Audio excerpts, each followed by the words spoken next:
आज आम्ही गोजूबावी या गावामध्ये आलेलो आहोत. MIDC एरिया आहे, बारामतीच्या लगत जे हे विमानतळ आहे. इथं बघा, आम्ही इथं येऊन उभं राहिल्यानंतर 4-5 मिनिटाच्या कालावधीमध्ये जवळजवळ 3 ते 4 विमानांची उड्डाणं एका पाठोपाठ एक इथं घिरट्या घालतात या वस्तीवरती. खरं तर हे पंचशील नगर गोजूबावीमध्ये आम्ही आत्ता उभे आहोत. आणि महाराष्ट्र शासनाच्या वतीनं होलार वतन, सुतार वतन, मातंग वतन आणि महार वतन यांच्या शेकडो एकर जमिनी या विमानतळासाठी आणि परत श्वान काय डॉग स्क्वॉडसाठी म्हणजे बारामतीचा विकास कुणीकडे चाललाय तर एका बाजूला आकाशातून विमानं उडत आहेत आणि दुसऱ्या बाजूला दलितांची वतनाच्या जमिनी कवडी मोलामध्ये काही जागा कवडी मोलामध्ये घेतली तर बाकीच्या जमिनीवरती त्यांचा डोळा आहे.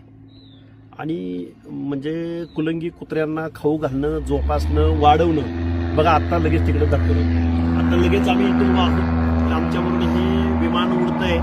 इथं थोरा मोठ्यांचे शौक या विमानातून ते केलं पाहिजे, आम्ही त्याला विरोध असायचं काही कारण नाही. पण आज या जमिनींच्या किमती जर बघितल्या तर याचा दर हा आकाशाला भिडलेला आहे.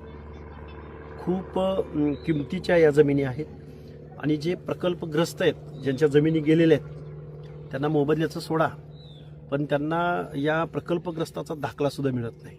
आणि उरलेली शेकडो एकर जमीन घशात घालण्याचा प्रयत्न या बारामतीचा विकास करणाऱ्या पवार ईस्ट इंडिया कंपनीनं या लोकांना देशोधडीला लावलेला आहे. आता आमच्या माता भगिनी आहेत, त्यांचीही आम्ही मनोगत ऐकली. आता बोलत असता बघा दुसरं एक विमान आता लगेच आलेलं आहे, तेही बघा. म्हणजे आम्हाला तुम्हाला सांगायचं एकच आहे की इकडं माणसांना जगायला माणसं मोतात आहेत आणि दुसऱ्या बाजूला मात्र कशा पद्धतीचा विकास चालू आहे हे मी तुमच्यासमोर मांडण्याचा प्रयत्न केला आहे. काळूराम चौधरी, आमची सगळी मंडळी आम्ही इथं आलेलो आहोत. म्हणजे वतनी जमिनी फक्त प्रकल्पांना कशा लागतात किंवा आपल्या पदाचा गैरवापर करून आपण या महाराष्ट्रामध्ये फक्त गोजूबावीच नाही,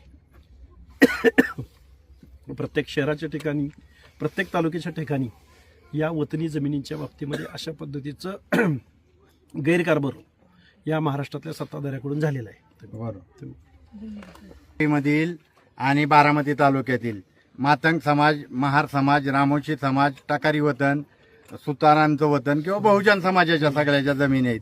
ह्या जमिनी बेकायदेशीररित्या आम्हाला 10,000 रुपयाचा रेट दिलाय आणि ते 10,000 रुपये पवार साहेब मुख्यमंत्री असताना खिल्लारीला भूकंप झाला म्हणून आमचं पैसे तुम्ही खिल्लारीला वापरलं. 4 वर्षानंतर आम्हाला 12,000 रुपयाने रेट दिलेला आहे. मग तुम्ही त्यावेळेस म्हणला होता की आमची लोक